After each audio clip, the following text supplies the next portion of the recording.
Converted. Converted. Man's here now. Well, I was wrong. And I owe these people that are on screen an apology and a thanks for trying to point out that I was wrong. But I stood my ground, insisting that I was right. And so I explored the possibility that I could be wrong, because maybe I could be wrong, even though I thought for sure that I was right. What were they talking about? What were they going on? No, this breaks the law of identity or it's excluded mental. There's some problem here. And what a truth table? What's that got to do with the? What are you talking? No, this isn't how logic works. And I'm throwing it and I'm looking at stuff and I'm reading stuff and then I found out what the bleep it is, and now I understand finally. So how could it be that I thought that I was right, even though I was wrong, and I doubled, quadrupled down? Well, there's a psychological phenomenon that apparently I'm not immune to, where confirmation bias and cognitive bias form this team up against your own brain. You think that you're right even more when people tell you that you're wrong.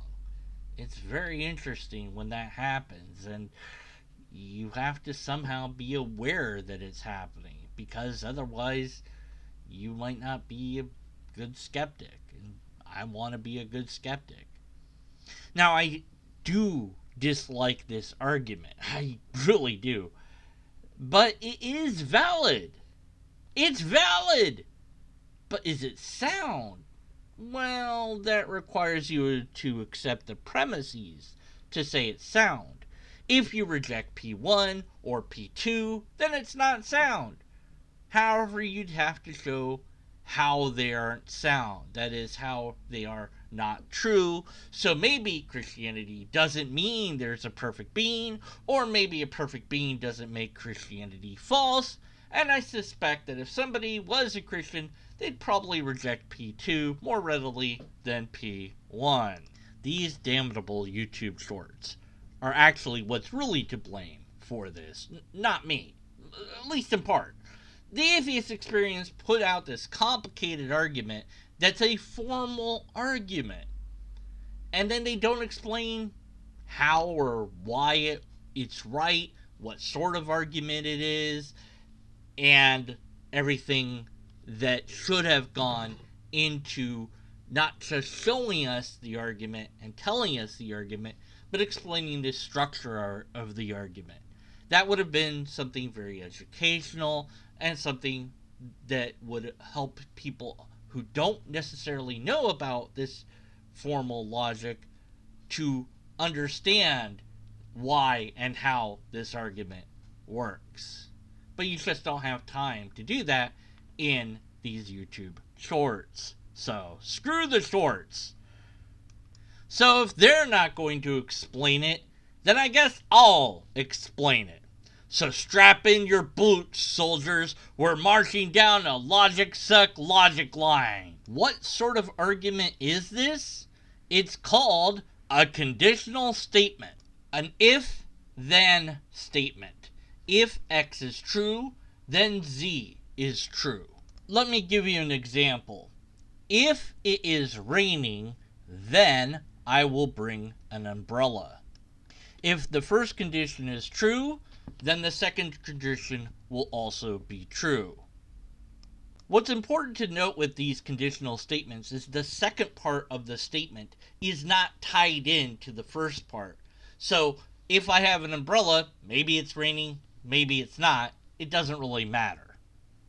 Well, that seems very simple and straightforward. I'm glad that clears that up. And oh wait, that's not the entire argument, because we're missing an element here, and that is the law of non-contradiction. Bum, bum, bum. What the bleep is that? Well, something can't be true and false at the same time in the same way. Lobsters can't both exist and not exist. But deconverted man, the original argument breaks that rule. Yeah, that's what I thought as well. But it changes because it's a conditional statement. Why? Because it just does. I'll try to explain. First, we have to look at the conditional statement by itself.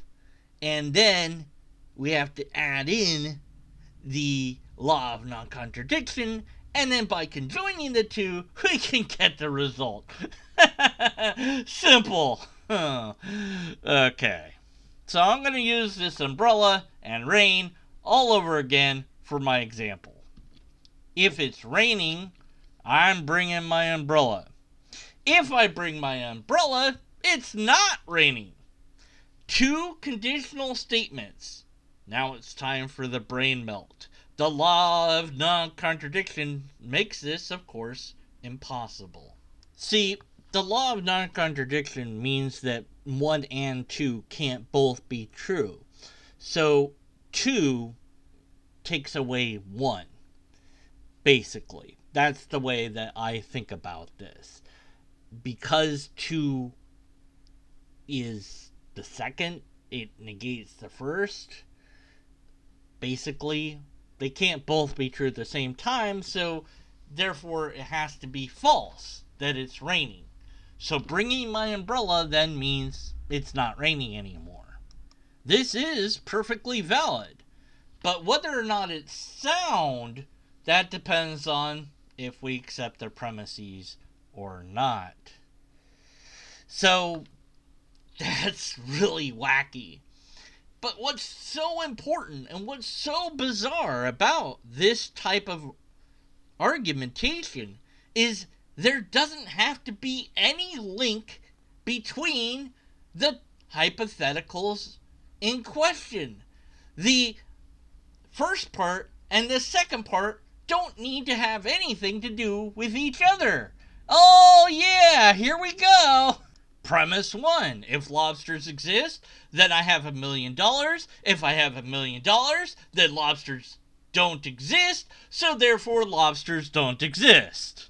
Valid? Yes. Sound? No. Why? Because the things aren't conjoined. That's why. But, okay, whatever. Let's look at the darn Christian argument then one more time. I'm losing my mind over this darn argument. If Christianity is true, then a perfect being exists. If a perfect being exists, then Christianity is not true. Christianity is not true. You know what? Let's lobsterify this. So, okay, if P then C, if C then P. So if lobsters exist, then Christianity is false. If Christianity is false, then lobsters exist. Therefore, Christianity is false. Or because lobsters. I'm pretty sure I got that right. No idea anymore. I think that that's correct. I don't know. But much like this picture of me, it looks wrong. It seems wrong. And it is not wrong. It's just a different version of an argument that we're used to. Get that off my screen. This is a formal argument, not informal.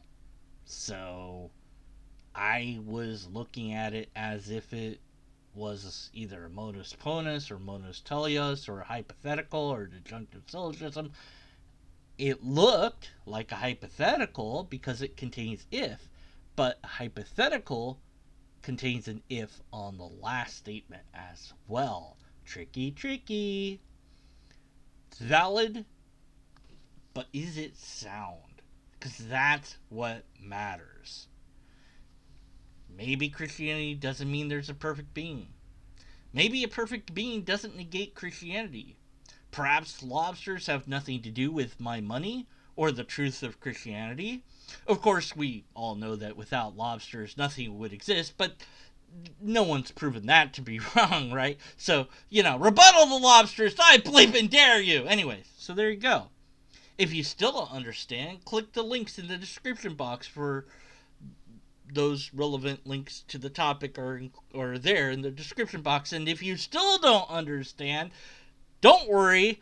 I looked at it, I read it, and I'm not sure that I understand it. But I blame the YouTube shorts. So everyone was sort of wrong. Because not all of us saw what sort of argument it was in full.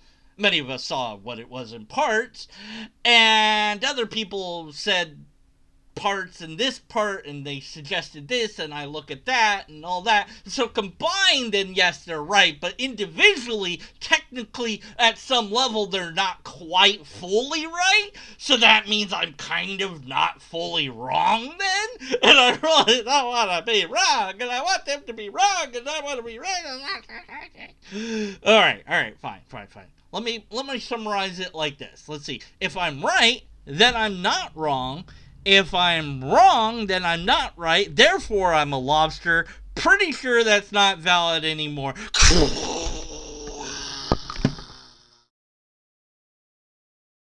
Welcome to hell, motherfucker!